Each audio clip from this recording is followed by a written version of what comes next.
The shaky Gaza ceasefire is already being violated by Hamas terrorists as they tighten their grip and actually kill opponents.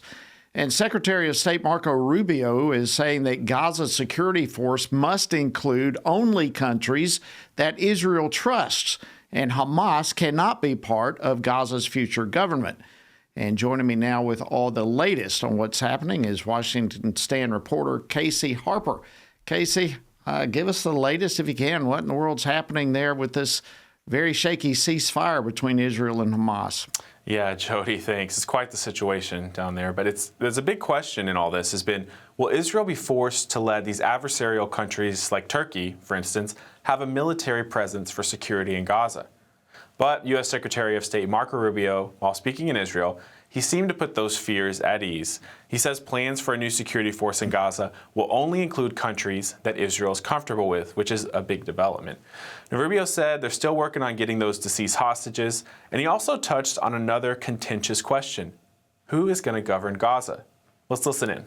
We're not going to forget about the hostages. We push every single day, and we'll continue to push until the remains of every single hostage is returned. Work is going on. Even as I speak to you now, that's being pushed on. That's not something we're going to start talking about. Suffice it to say that everyone that signed on to this plan, all of these other countries agreed, and everyone agreed that Hamas cannot govern and cannot be involved in governing the future of Gaza. Everyone's agreed to that.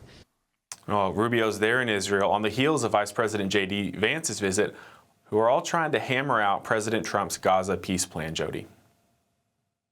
So, Casey, I understand President Trump made some very interesting and for many alarming comments regarding Judea and Samaria. What led to all this? What's happening in that regard? Yeah, Jody, President Trump may have upset the apple cart with this one. He's rejecting an effort from Israeli lawmakers to, as you said, annex Judea and Samaria, which is also known as the West Bank. And Trump's comments come after a preliminary vote in Israel to exercise sovereignty over that territory. The West Bank. Israel's not going to do anything with the West Bank, okay? Don't worry about it. Is that your question? They're not going to do anything with the West Bank. Don't worry about it. Israel's doing very well. They're not going to do anything with it.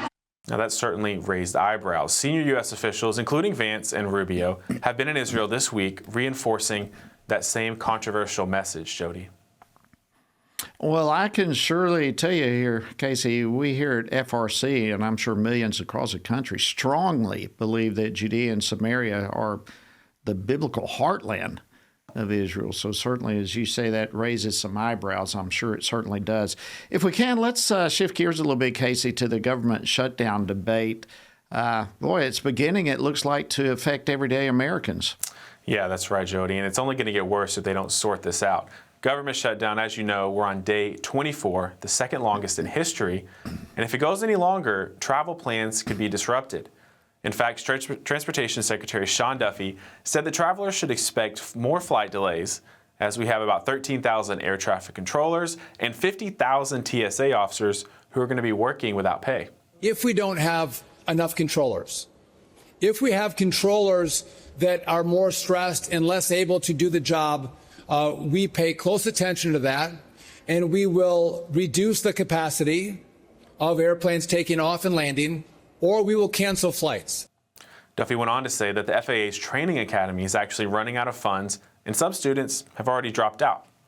Airlines, they're bracing for more delays, but the administration says they're doing all they can to help the flights be safe and keep things running on schedule.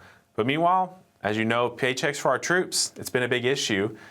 But in the very interesting story here, Jody, President Trump said yesterday there was actually a wealthy private donor who gave $130 million to help cover any gaps in U.S. military pay during the shutdown. Trump called the donor a patriot, said it was a friend of his, but would not release the person's name. And now that we have the Senate and the House in recess until Monday, President Trump heading to Asia, looks like it could be a while before we get to a deal, Jody. Wow. This thing keeps dragging out. Okay, you mentioned the president is headed to Asia. What are some of the key stops that he'll be making? Do we know any of the agenda items he'll be trying to bring up? Yeah, well, President Trump is leaving Washington later tonight, actually, for a 5-day trip to Asia. He's going to be focused on boosting U.S. trade and strengthening American relationships abroad. So he's visiting Malaysia, Japan, and South Korea, and this is his longest overseas trip since taking office. This is important. Trump's heading to South Korea on Wednesday to meet the president there and deliver remarks at the APEC forum before meeting Chinese President Xi Jinping on Thursday. Now, that important meeting comes after Beijing restricted those important rare earth exports, which led to the U.S. responding with more tariffs. Trump says he's optimistic about a deal, but he's planning on pressing the Chinese president on their role in the flow of fentanyl into the U.S., Jody. Well, thank you so much, Casey. A lot happening out there. We appreciate you keeping us up to speed with it all.